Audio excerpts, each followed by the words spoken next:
from all, to all, with all, for all, through all. We thank the gods of creation. We thank the ancestors. We thank the forces of nature.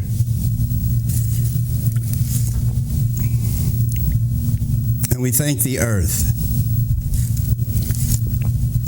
We thank them for their direction, their protection, their guidance, for keeping us, showing us, allowing us to know and enjoy life to its fullest, now and later. Black people who once loved with the slow march of time.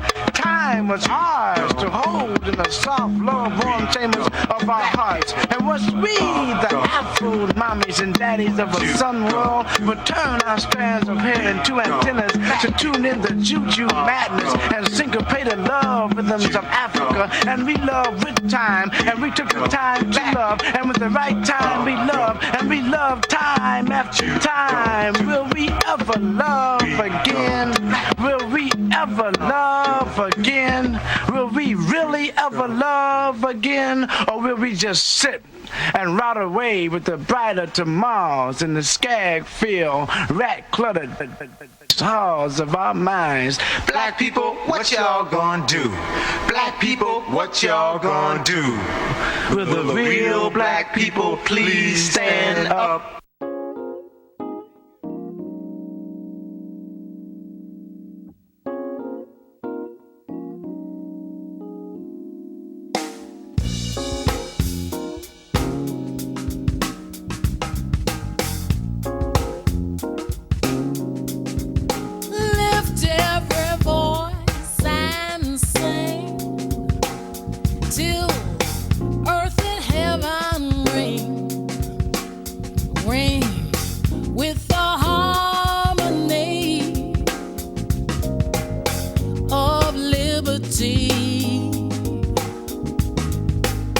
Let our rejoicing rise high as the listening skies. Let it resound loud as the rolling sea.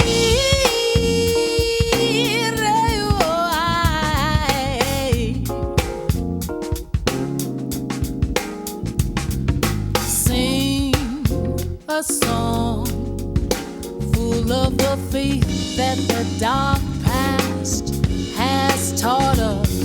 Sing a song full of the hope that the present has brought us, facing the rise. Jumbo Habari, and welcome once again to Our Story, the program that makes being black positive, relevant, desirable, and true to a lost nation in America. A program that speaks to the historic significance of the original people of the earth. Our Story Network takes pride in setting itself away from other programs that centers on entertainment or rhetorical mumbo-jumbo that misdirects your attention onto other things that causes you to exhaust your resources and renders you brain dead. It is Our Story who talks about commitment to you and your people. It is Our Story that champions the reestablishment of the black genius that once ruled the world. It is Our Story that focuses you in on the rewards of black advocacy, black activism, black involvement, and black power. It is Our Story that encourages survival of the black race and solicits your involvement to that end. Black folks must remember race first is the call of the day, and we as a people must, I say must, take the pledge if we the people of the original race expect to survive. As I take the many lessons I have received over the years and reflect upon them by sharing these lessons with my brothers and sisters, I realize the power that we as a people possess for the most part has gone unnoticed. The masses of black folks who have been rendered lost and disenfranchised from the meaning and mission our creators intended for us to embrace is all but depleted. It is because of the mission and meaning of the life of our ancestors that I realized how blessed as black people we really are. What fascinates me are the many gifts I have been granted, which allows me to distribute the information onward to you. As always, that message begins and ends with the importance of blackness. Say it loud, I'm black and I'm proud. Greetings, friends, comrades, family, the inquisitive onlookers, and our beloved viewers. Welcome, welcome, and welcome to Our Story Network. We thank you for being with us this evening, and we trust you will take something of value away with you after the program. That is the aim and goals of Our Story Network, the network that leads the pack in modern-day communications and ancient and modern education. I say ancient and modern education because of the many errors we have found in the translations and interpretations of ancient records. The modern revelations by new black scholars have opened the window of discovery that has allowed the truth and knowledge originally disseminated by the black masters of education to flourish once again.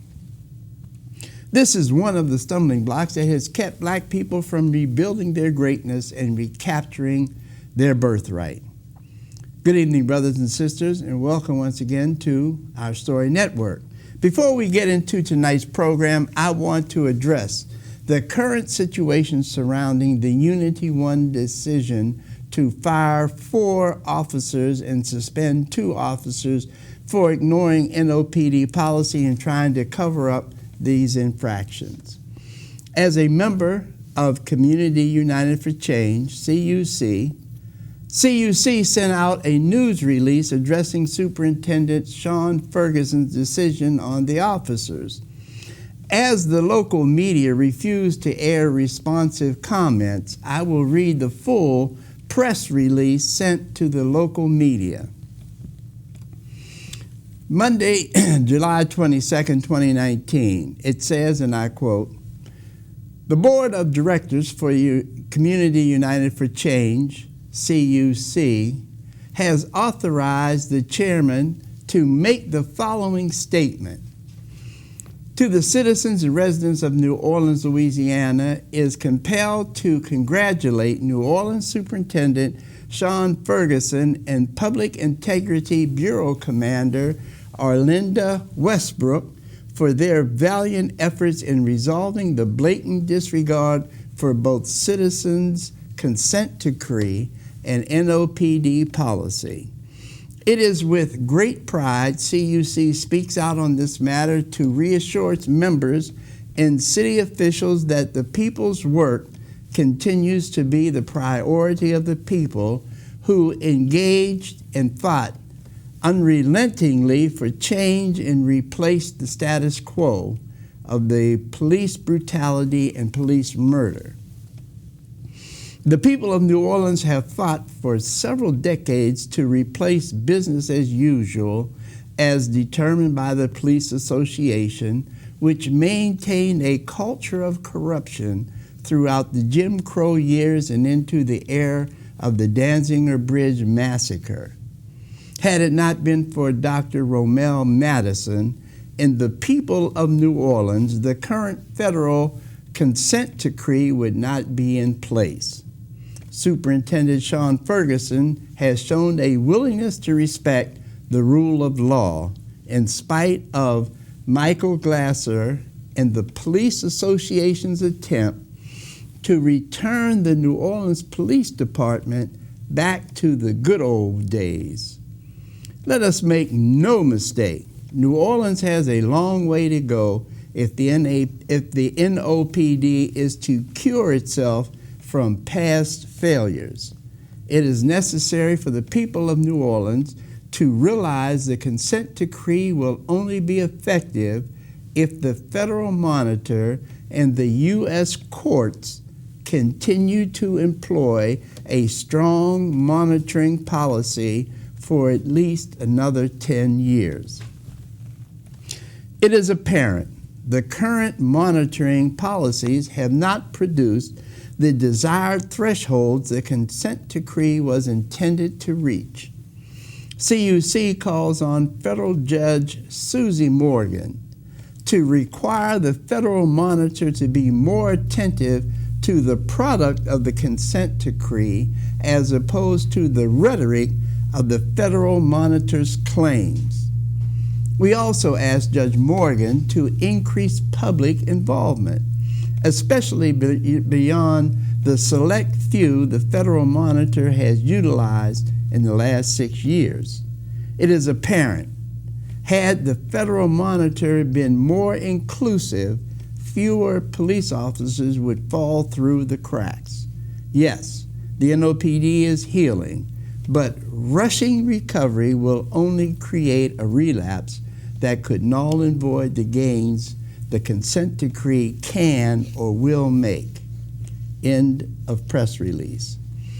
It is with great pride I continue to point out the need for citizens and residents of New Orleans to be proactive with every element that has any impact on Black life. As many of you can see, the deterioration of all aspects of Black life in the era of Donald Trump and white supremacy, interestingly enough, just had this conversation yesterday concerning white supremacy.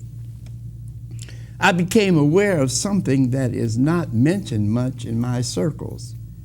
In the years 1812, 1845, 1852, 1861, 1864, 1868, 1879, 1898, 1913, 1921, and finally 1974 are all dates the Louisiana Constitution was revised, rewritten, or altered in some way that may being Black in Louisiana worse than in previous years.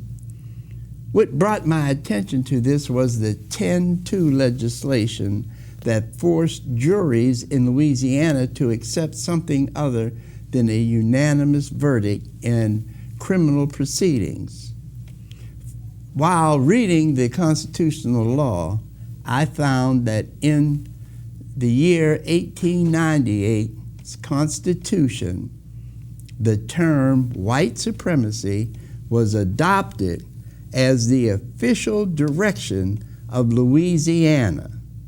As in all political maneuvers, the eye is on one subject and another subject is somehow forged into the language. This is the case with the 1898 Constitution. The language reads on page 381 of the 1898 Louisiana Constitution, and I quote, "I don't believe that they will take the responsibility of striking down the system which we have reared in order to protect the purity of the ballot box and to perpetuate the supremacy of the Anglo-Saxon race in Louisiana." End of quote. Here in Louisiana, the lawmakers have made white supremacy a legal entity throughout the state of Louisiana. All of the succeeding Constitution conventions have not, and I repeat, have not eliminated this from the Constitution. My point is, how can Black lawmakers of Louisiana continue this destructive direction for the state of Louisiana? I know Black attorneys preparing for the fight to change the 10-2 legislation for conviction in criminal court ran across this. We haven't heard a word from them. Once again, the common man has to do the heavy lifting while our scholars are asleep at the wheel, which moves me to the topic of tonight's program. We have two strong Black men with us tonight. One who is involved in creating a new society in other parts of the South, and another Black man who has traveled to Africa and returned to change the current societal structure and educating our children in the individual thinking concerning our people in our community. To introduce our guest, I first want to thank both for your service to the black community and to the evolution of blackness. Brothers Baakir, who you enlightened our audience on your efforts in building a new black society, and Brother Samori, give us your tactical observations of our brothers and sisters at home and abroad as to the clear and visible future for our resolutions to current problems. Brother Baakir, would you go first? Again, Baba West, I appreciate your welcoming and having us here in the studio with you. So the efforts of what we know, the Henry brothers, right? And I'm calling them out first because they've been heavily on my mind. Baba Amiri Obadeli with the Republic of New Africa. I've been having this conversation with different people, and not surprisingly, but surprisingly, a lot of our people are not aware of their existence, not aware of the organization or the intention of the RNA. And that came out of, our Baba Malcolm X's Organization of African American Unity, So my work, along with a lot of comrades, is to establish freedom, power, love, and happiness for African people in a concentrated landmass of our own, where we are self-sufficient and with the intention to be responsible for ourselves and for ourselves, period. The idea of going into any place on the planet, I came up in the Nation of Islam at some point in my life. I started sneaking there. So one thing I've learned is, in our general orders, the messenger said, take charge of this post and all temple property in view. So to me, that means be God, and everything in your circumference, everything in your cipher needs to be heaven. And so now with that charge, I desire to move forward with other African people to create a space, a state, a city, state, country, however we, develop ourselves to really take care of ourselves and govern ourselves fully. I know a lot of conversation comes and people have a tendency to believe or think that it's not possible on American soil. But my pitch is that wherever we are on the planet, that's where we are God. And if you are God at that point, then everything around you has to be of God. Very good. Brother Samori?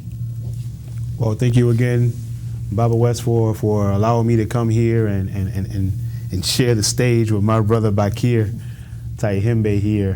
What he's talking about right now is African people building up a land of their own, right?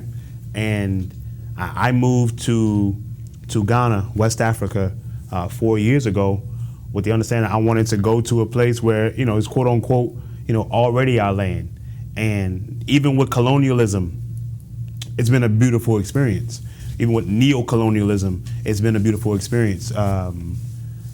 Being around black people every day, seeing black police officers and not having any kind of fear in your heart about what's about to happen, because dealing with the police officers in Ghana is a totally different kind of situation.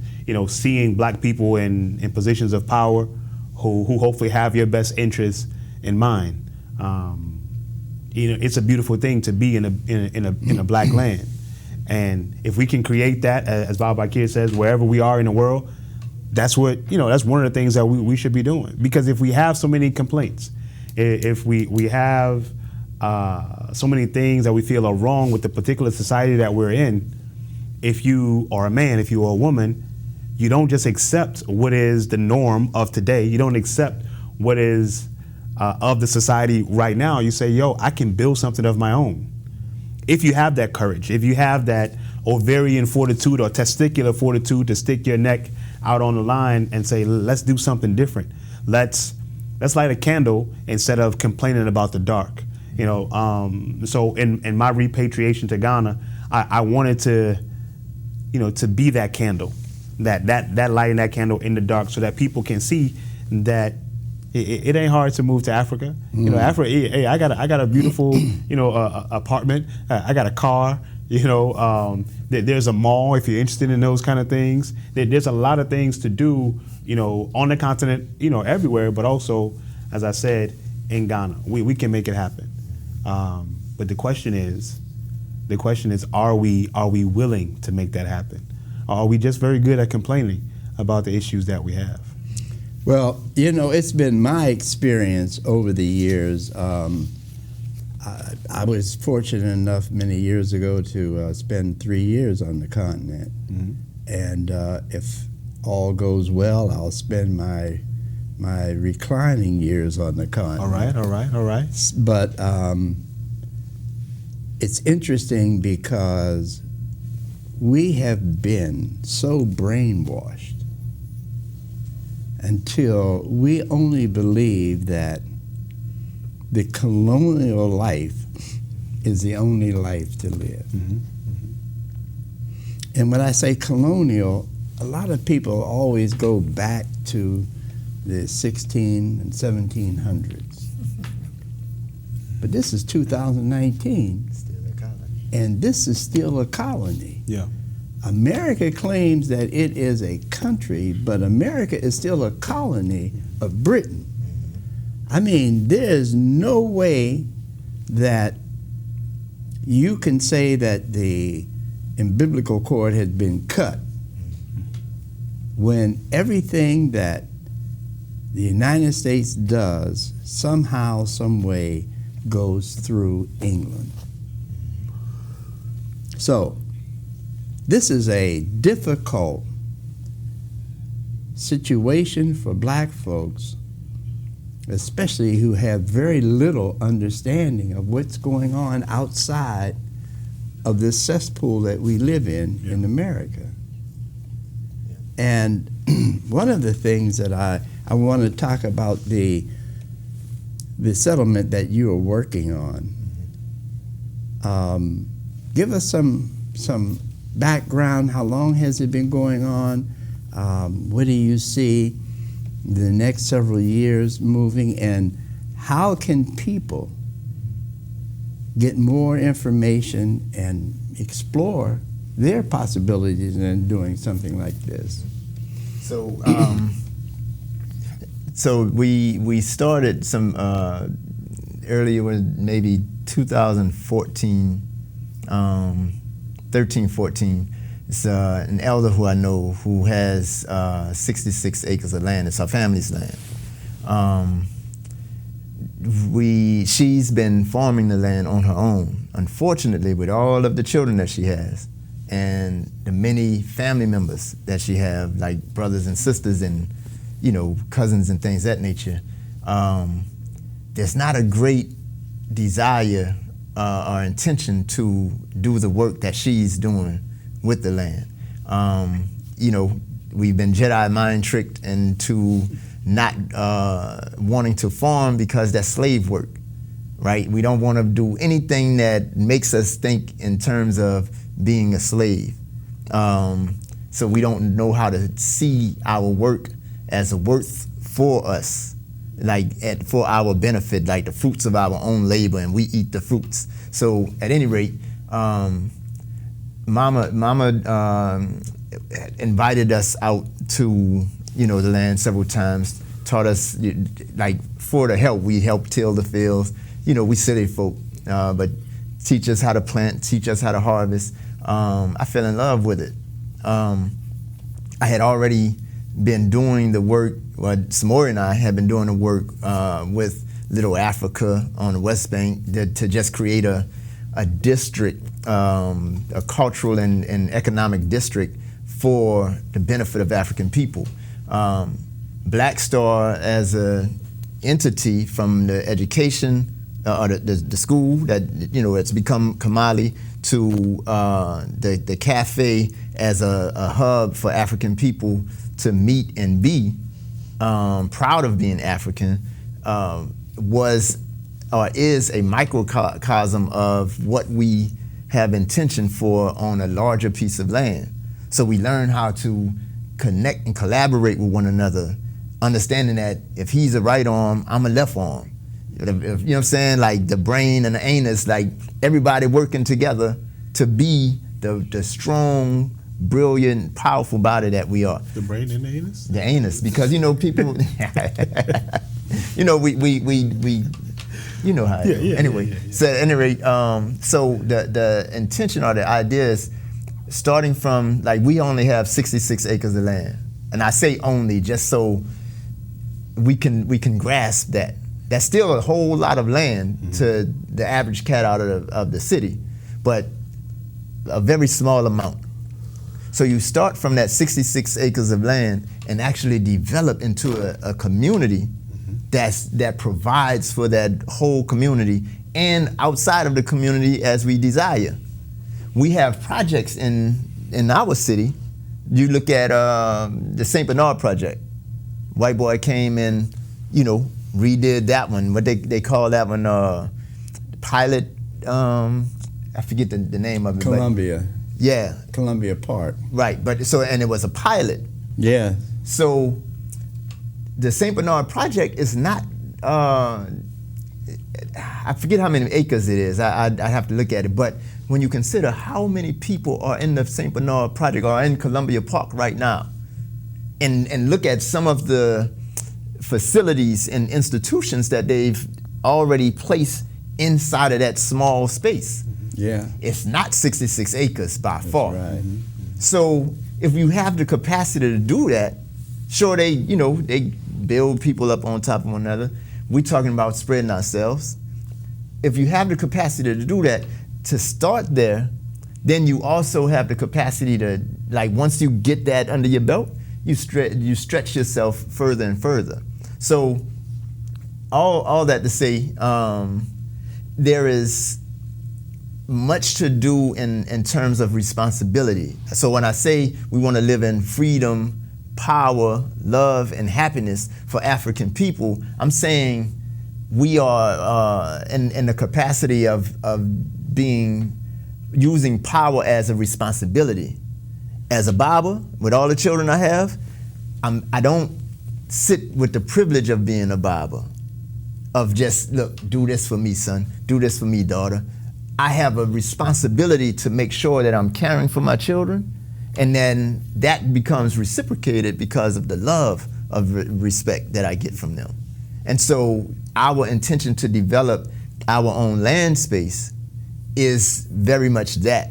We're not looking to leverage, our position of privilege in the society that already exists. Okay, we can get in offices and things of that nature, but nah, you do what you're doing with what you're doing. When you dismantle, when you crumble, cool. You ain't gotta. I don't even necessarily have to be part of making you crumble, but I won't come and put out the fire because you're not a friend of mine. Mm-hmm. So I don't know if I ventured off. No, that's good, because I wanted to go now to Brother Samori. We're talking about the brainwashing of black people here in America, and I'm not going to try to fool anyone into believing that there is a utopia on the continent. Mm-hmm. We got black folks there. A lot of them are in powerful positions. They're in authoritative positions, but we still are colonized on the continent. We get brainwashed on the continent. Absolutely. So your observation from being there on the continent, how are our brothers and sisters on the continent, how are they looking at their situation and what kind of remedies are they finding? How are the brothers and sisters in Ghana looking at their situation and what kind of remedies they have? As we have been, they have been brain polluted and brainwashed. So their ideas of their situation is, does it look like America? Does it look like Europe? If it does not, then it is not worthy. What is white is right in many ways. Yes.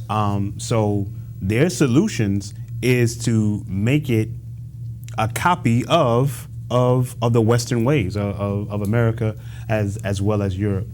We don't see much African-centered education in the schools. The schools are very much aligned to the British curriculum in the UK. We don't understand how Europeans and others have colonized us before, so we're allowing them to continue to do that now. There's a lot of corruption as you have here as well, but we're letting people, continue to take our resources without getting much back in return.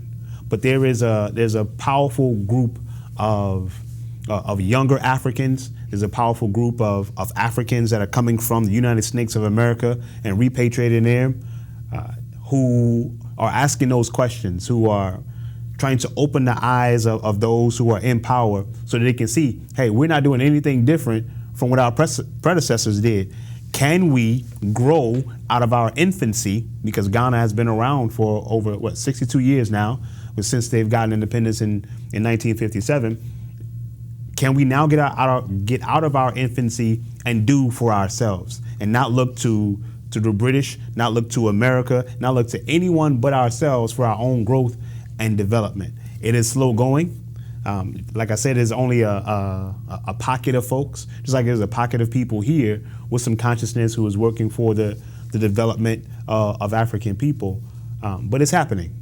It's happening. You have people like Dr. Obadale Cambone, who's there. We have a number of African elders who have moved from here, who are trying to use their influence and power to steer the governments in the right kind of way to help African people liberate themselves mentally, economically, as well as physically in many ways. It's interesting because many of us look upon the great white hope, the great white way to pattern our lives after. Many of us are convinced that we as black people can't do anything without white folk. Few of us do any reading or educating ourselves about how we got in this mess to begin with. Because if we look at how we ended up here in this condition today, then we can find ways to undo what has happened to us. I mentioned in my commentary about Louisiana putting in their constitution white supremacy. Very clearly. And I mean, I have to, and I feel bad that it's taken me this long to find this. But I found it because I was searching for something else and I stumbled on this. So one of the reasons what I do with the show and everything else that I do is try to alert people to be conscious about what is going on around them, to find avenues that they can at least get some sort of understanding that there are resolutions that we can make, but we have to do the work in order to get the resolutions. Brother. So when we find those kind of things, right, that it's still in the Constitution even to this day, saying this is about the supremacy of the Anglo-Saxon race. Yes. Nothing more. Do you understand that? So yes. Everything that they do is coming from that direction for Louisiana, and I'm sure many other places, across this country. Now, the question is, and I asked myself this question before I repatriated to Ghana. Is it braver? Is it more courageous to try to fight the system here, to change the laws, to change that constitutional language, to change the schools, to change the prison system, to change, all of these different things while we're here? Or is it braver? Is it more courageous to strike out on our own in our own little Africa, in our own big Africa, and choosing one of those countries there to go to and build? When our ancestors, when they went to the second great migration, first great migration, moving from the south to the north, a lot of those folks asked the same question: what is braver? Should we stay here and fight white supremacy, or do we go to the north and try to build something a little bit better for ourselves and maybe send some of that money back? Which one is braver? Do we leave, or do we stay and continue to fight? And if we continue to stay, will we have enough ammunition? Will we have enough people? Will we have enough bodies to really do what we need to do to survive and thrive in this particular society that is based upon the white supremacy that you just talked about? Now, you bring up a very interesting point, because I personally find that most blacks today, no matter what their social economic condition is, have no idea of how life was in a segregated South during the Jim Crow years. Mm-hmm. Very few people talk about the fact that we were forced to do business with each other. Mm-hmm. So there was a concentration of dollars flowing in our community. Very few people talk about or even understand and realize the reason integration came into being was not because all of a sudden white folk woke up one morning and said they love niggas. Right. They understood that there was a fortune in every black community in this country that they were being denied access to. Integration came about. That allowed them to come in, disrupt us, take the monies that was flowing in our community. Now it flows one way, just like a one-way street. Right. It goes out, never to return. Yeah. And here we are, our greatest commodity as far as business is concerned in our community is drugs. Mm-hmm. Anyone making any decent money has something to do with the drug culture. We made decent money in the trades. We made decent money just doing odd jobs. Mm-hmm. But it was concentrated in our community. You talked about Little Africa. Tell us some more about Little Africa on the West Bank. So it's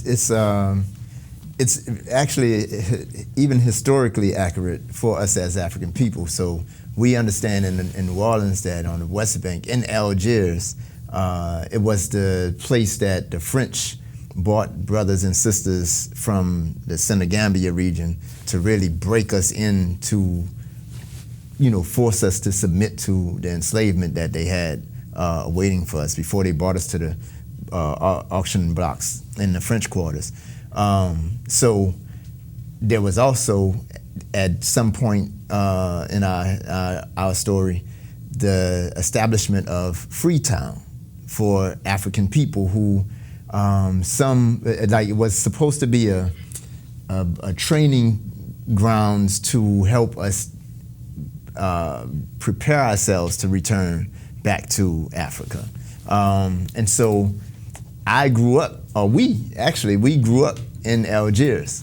And so, this place that we established our first, community center, community-based African-centered home school. It's the place that we established our first, business that, supported our people. And so again, we looked at ourselves as being in position to be the best Africans that we can be in one building. Then we said, okay, we got this together in this building. Let us be the best Africans we could be on one block. And then we stretched that and became the best Africans we can be in one community. And so what happens is the intention is to develop ourselves as loving African people who do business with one another, as you said, not because we're forced to, because we love each other enough and sincerely love each other enough to do it. And so now you have businesses, you have institutions that also support that same mindedness. And so the beautiful thing about what Baba Samori is doing, like hard, is the fact that he is like what Baba Amawale said in the Organization of the African Union. Education. We have to educate ourselves to love ourselves, to be for ourselves. You know what I mean? So that is what Little Africa does in a very direct and indirect sense. So one of the things we did, we established new street names that had, for these that we have, the Swahili terms. So whether you know what it means or not, when you look at it, it's African. It's African. Yeah. You know it's black folk. You know it's black folk. And so you like, I live in this place. We painted poles and gave them color, like fabulous or fantastic color and rich color that represents what we do as African people. And so psychologically, that says to me, this is my place. Yes. Now I have to maintain its beauty. I have to maintain its prominence. And not allow anything that is anti-African inside of these whether they're real or imaginary borders. Right, or perimeters. I spent 3 years in Africa. When I came back, I realized that we as black folks needed to remove the holidays that we had and begin to make our own holidays.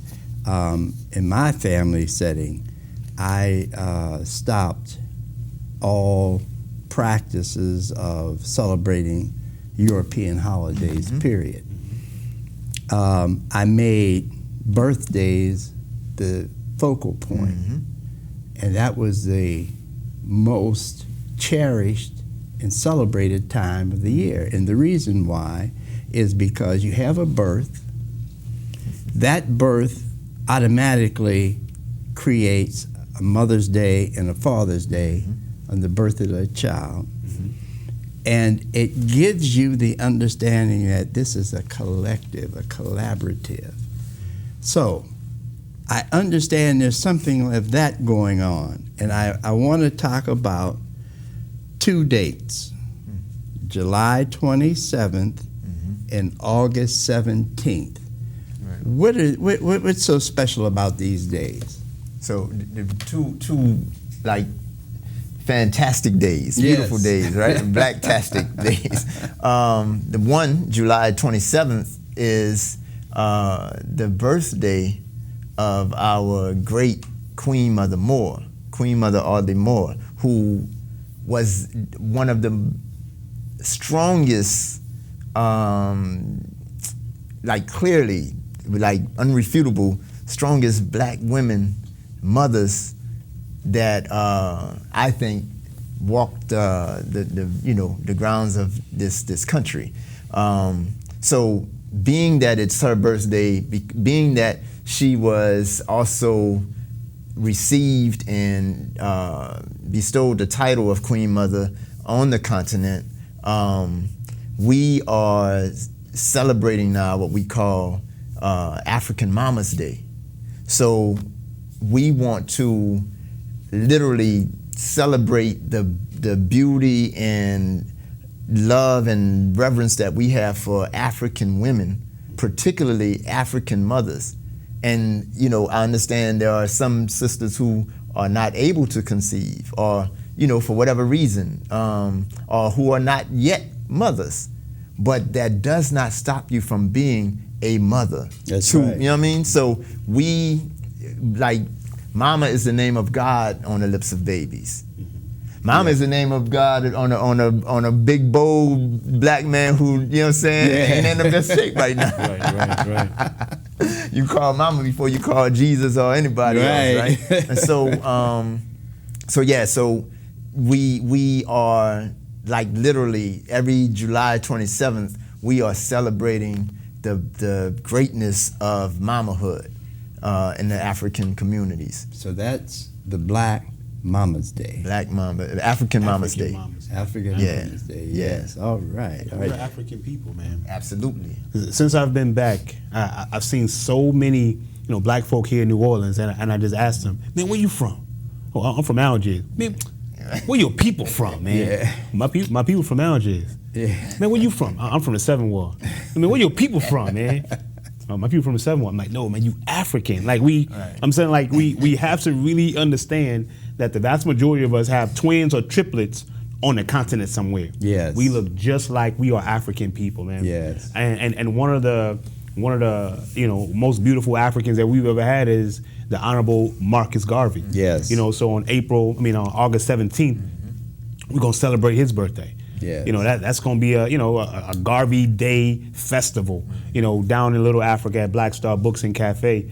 Because if you don't know who Marcus Garvey is, please go ahead on and Google. And find out. Go ahead on and find out, you know, who this beautiful, you know, black man was from Africa by way of Jamaica, who made so much noise in the 19-teens and the 1920s, man, you know, all across the world, helping African people understand who they are and have pride of self. Yes. You know, if you ever heard Marcus Garvey speak and didn't well up with, you know, with self-esteem and pride, something is wrong with you as a black man and a black woman. So we're gonna celebrate, you know, Garvey.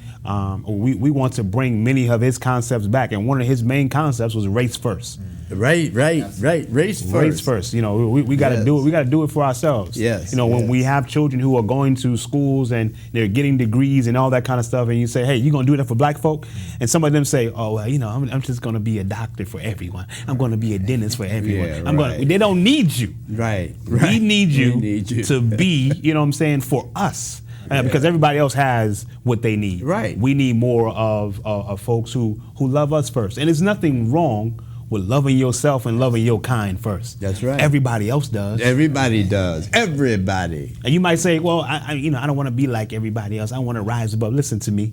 This world is run on culture and affiliation and ethnic groups. Yes. And we are the only ones who are looking past that. And because we're looking past that, we're being, you know, oppressed, you know, by this particular system, and we're not going as far as we need to be going. So then I can segue into this. Please explain, Brother Samori, the message of cultivate that you are showing all of our viewers. Please explain to them what that's about. I just thought it was a nice shirt, brother. You know what I'm saying? I don't think so. But you know, but we want to cultivate. Number one, if you look at the root word, if you understand the root word of cultivate, it's culture. Yes. It's culture. So it's not only about, you know, life is a farm. You know, I really think about our seeds. I am a teacher because this brother was my substitute teacher in 1995. I know that's dating both of us. That was when I was in 9th grade, right? He was my substitute teacher for only 2 days. And I don't remember what he said to me, but I sat next to his desk those 2 days, and I walked out of that room after those 2 days understanding that, you know, I can be intelligent and I can be smart and I can be brave like Malcolm X. Yes. You know, so that was very, very big for me. And I said, if he can do that for me, if he can raise me up like that, if he can cultivate me and plant that seed and nurture that seed in just 2 days, imagine what I can do for children if I have them every day. Yes. 180 days or 365 days, you know, throughout the year. But we must cultivate our children, and we must put our seeds in the right kind of environments that develop their cultural worldview, Yes. their African identity, and understand that whatever you do, whatever your skills or talents are, you use that for the benefit of African people, right? And we want to cultivate, of course, in our children. We want to cultivate that in our communities. We want to cultivate that wherever we go.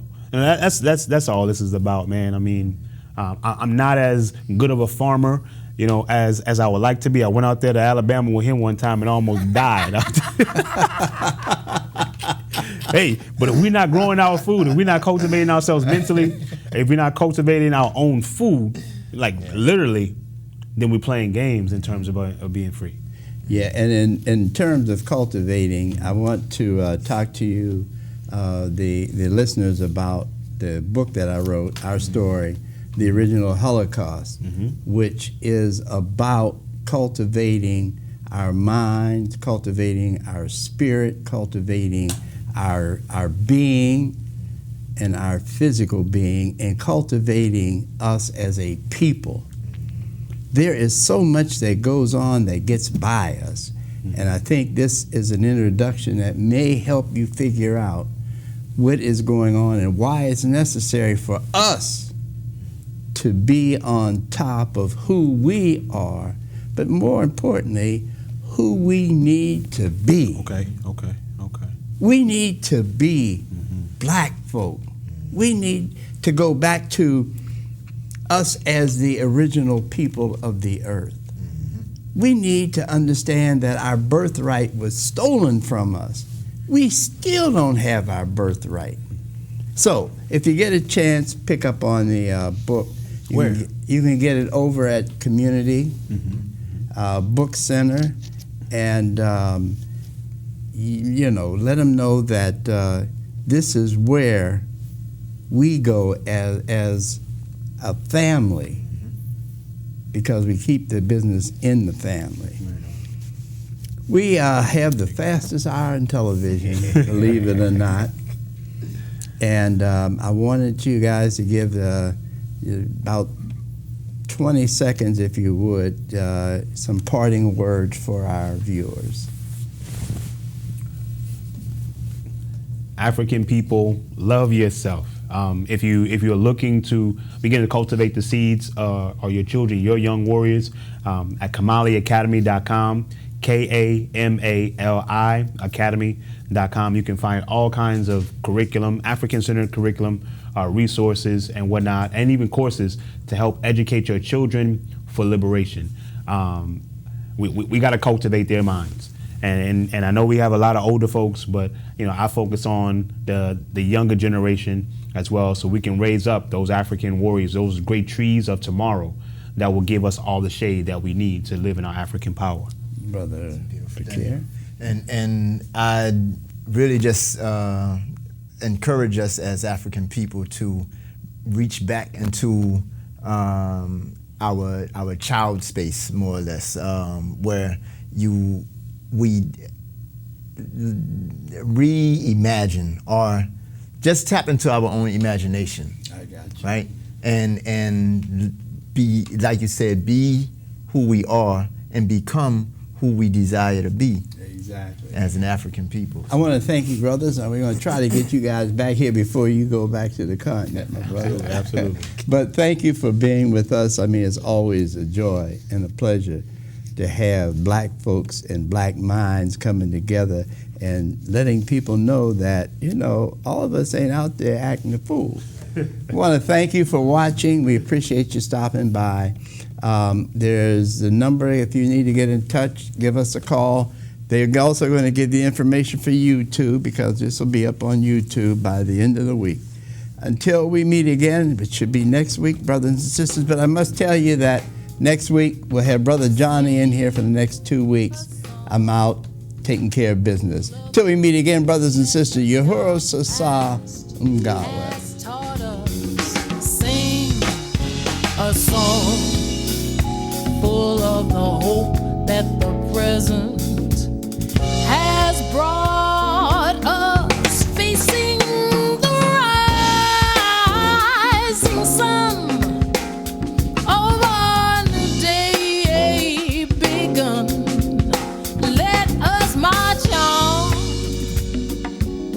till victory is won.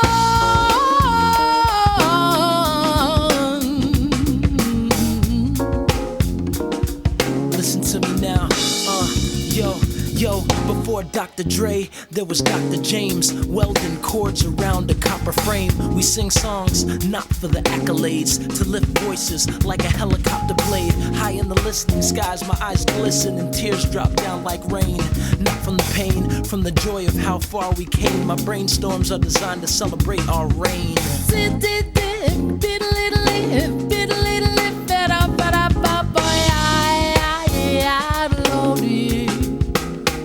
Yeah, when you put it in perspective, the collective, monuments erected, continents affected, presidents elected, ancestors making moves with the music we've been blessed with. We use it to keep communities connected. Through harmonies, a harmony is collected. Reaping the fruits our foremothers invested. Lift every voice till freedom has manifested. Come on, yeah, lift every voice till freedom has manifested. Come on, listen, lift every voice till freedom has manifested.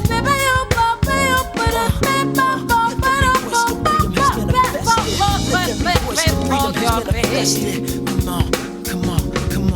Sing a song, Yeah, talk to full of the faith that the dark past has taught us. Come on. Sing a song full of the hope that the present has brought us. Facing the rising sun Facing the rising sun, come on. of our new day begun. It's a new day.